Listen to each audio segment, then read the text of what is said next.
શું તમને ક્યારેય એવી કોઈ વસ્તુ જોઈતી હતી જે ફક્ત તમારા માટે જ બની હોય? મને ખબર છે કે મને તો જોઈતી જ હતી. મેક સ્ટોરી જ વિશે છે. વસ્તુઓ બરાબર એવી બનાવવી જેવી તમને જોઈએ છે.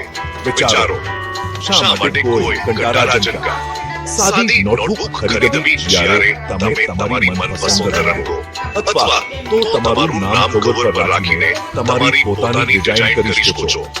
અથવા કલ્પના કરો કે તમારી પાસે એક ટી-શર્ટ છે જે તમારી પોતાની કલાકૃતિ દર્શાવે છે, ફક્ત દુકાનની શેલ્ફમાંથી પસંદ કરેલી કોઈ વસ્તુ નહીં.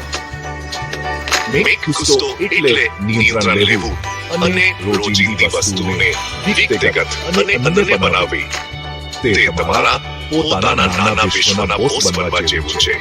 અને તે કપડાં પૂરતું સીમિત નથી. તમે મિત્રો માટે પેટો કસ્ટમાઇઝ કરી શકો છો. તમારા વાઇફ સાથે મેળ ખાતા મોબાઈલ કવર બનાવી શકો છો. અથવા તો તમારી પોતાની શાળાની સામગ્રી ડિઝાઇન કરી શકો છો. શાંતિ સારી વાત, કોઈ મર્યાદા નથી. જો તમે તેનું સુખ જોઈ શકો છો તો તમે તેને બનાવી શકો છો.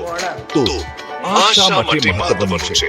સારું, જ્યારે તમે કંઈક કસ્ટમ બનાવો છો ત્યારે તે તમારી સર્જનાત્મકતા અને વ્યક્તિત્વ દર્શાવે છે.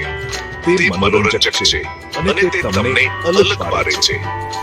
ઉપરાંત તમે જાતે ડિઝાઇન કરેલી વસ્તુનો ઉપયોગ કરવો અદ્ભુત લાગે છે. આગલી વખતે જ્યારે તમને કંઈક નવું જોઈતું હોય ત્યારે તમારી જાતને પૂછો, શું હું મેક કસ્ટમ કરી શકું? કારણ કે દુનિયા ત્યારે વધુ રોમાંચક હોય છે જ્યારે તે તમારા જેટલી જ ખાસ વસ્તુથી ભરેલી હોય. જોવા બદલ આભાર અને યાદ રાખો, હંમેશા તે પસંદ કરો જે તમને અન્ય બનાવે છે.